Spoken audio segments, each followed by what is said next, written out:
ಎಮ್ಮೆ ಕುಡಿಸೋದಾಗಿ ಹಣ ಪಡೆದು ಮೋಸ.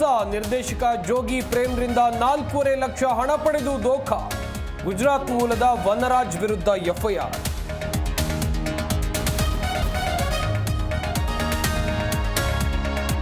ಪರಪ್ಪನ ಅಗ್ರಹಾರದಲ್ಲಿ ದರ್ಶನ್ ಮೌನ. ಸಹ ಕೈದಿಗಳ ಜೊತೆ ಹೊಂದಿಕೊಳ್ತಾ ಇರೋ ಪವಿತ್ರ ಗೌಡ. ಆತ ಡೆವಿಲ್ ಚಿತ್ರದ ಸಾಂಗ್ ರಿಲೀಸ್ಗೆ ಡೇಟ್ ಫಿಕ್ಸ್.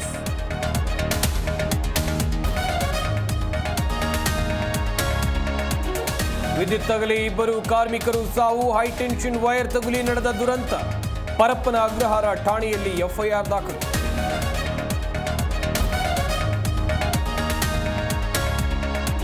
ಸರ್ಕಾರದ ಶಿಕ್ಷಣ ನೀತಿ ವಿರುದ್ಧ ಖಾಸಗಿ ಶಾಲೆಗಳು ಕಿಡಿ. ಶಿಕ್ಷಣ ಇಲಾಖೆ ಅಧಿಕಾರಿಗಳ ವಿರುದ್ಧ ಕಿರುಕುಳ ಆರೋಪ. ಸಮಸ್ಯೆ ಬಗೆಹರಿಸುವಂತೆ ಖಾಸಗಿ ಶಾಲೆಯ ಆಡಳಿತ ಮಂಡಳಿ ಆಗ್ರಹ.